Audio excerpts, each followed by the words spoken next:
Hello friends, இன்றைக்கி நம்ம ரொம்பவும் சிம்பிளாக ப்ரெட்டில் ஒரு குலாப் ஜாமுன் எப்படி பண்ணலான்னு பார்க்கலாம். அதுக்கு நான் ஒரு 6 ப்ரெட் எடுத்திருக்கேன். இப்போ இதில் இந்த 4 சைடு ஹார்னரையும் இந்த மாதிரி கட் பண்ணி எடுத்துக்கோங்க. கட் பண்ணி எடுத்துகிட்டு ஒவ்வொரு பீஸாக தனியாக மாற்றி ஒரு பவுலில் மாற்றிக்கோங்க, சின்ன சின்னதாக கட் பண்ணி. அப்புறமா இதில் நான் ஏற்கனவே கொஞ்சம் பால் எடுத்து ஒரு அரை கிளாஸ் போல் பால் எடுத்து அதை கொதித்து ஆற வச்சுருக்கேன். அதை இதில் சேர்த்து கொஞ்சம் மிக்ஸ் பண்ணிகிட்டே வாங்க. நல்ல தண்ணி ஆகிடக்கூடாது, கொஞ்சமாக சேர்த்து மிக்ஸ் பண்ணிக்கோங்க, கையால் மிக்ஸ் பண்ணிக்கோங்க. நல்ல தண்ணி ஆகிட்டுனா உருண்டை பிடிக்கிற பதம் வராது. சப்பாத்தி மாவு பிசைமில்ல அந்த அளவுக்கு பிசைஞ்சு எடுத்துக்கோங்க. இல்லை சாஃப்டாக பிசைஞ்சுக்கோங்க. நம்ம இப்போ மில்க்கு விட்டனால இன்னும் சாஃப்டாக இருக்கும். இந்த மாதிரி பிசைஞ்சு எடுத்ததும் நம்ம இதை சின்ன சின்ன பாலாக உருட்டி வச்சுக்க போகிறோம்.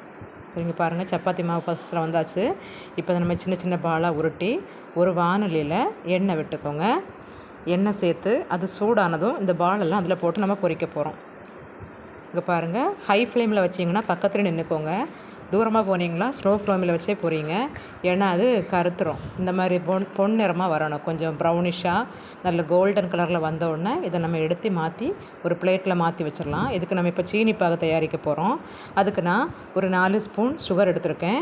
அதே அளவில் தண்ணி எடுத்து கொஞ்சமாக ஏலக்காய் பொடி சேர்த்து அதை நல்லா கொதிப்பிச்சு, இதுக்கு பதம் எதுவும் தேவையில்லை. கொஞ்சம் கொதிப்பித்து வந்தோடனே நம்ம இதில் மிக்ஸ் பண்ணிடலாம். இங்கே பாருங்கள், ரொம்ப ஜூஸியான குலாப் ஜாமுன் நம்ம வீட்டிலையே செய்யலாம். கடையோட இது ரொம்பவே டேஸ்ட்டாக இருக்கும். நீங்கள் பண்ணி பாருங்கள். உங்களுக்கு பிடிச்சிருந்தா எனக்கு லைக் பண்ணுங்கள். எவ்வளோ சாஃப்டாக இருக்குன்னு பாருங்கள்.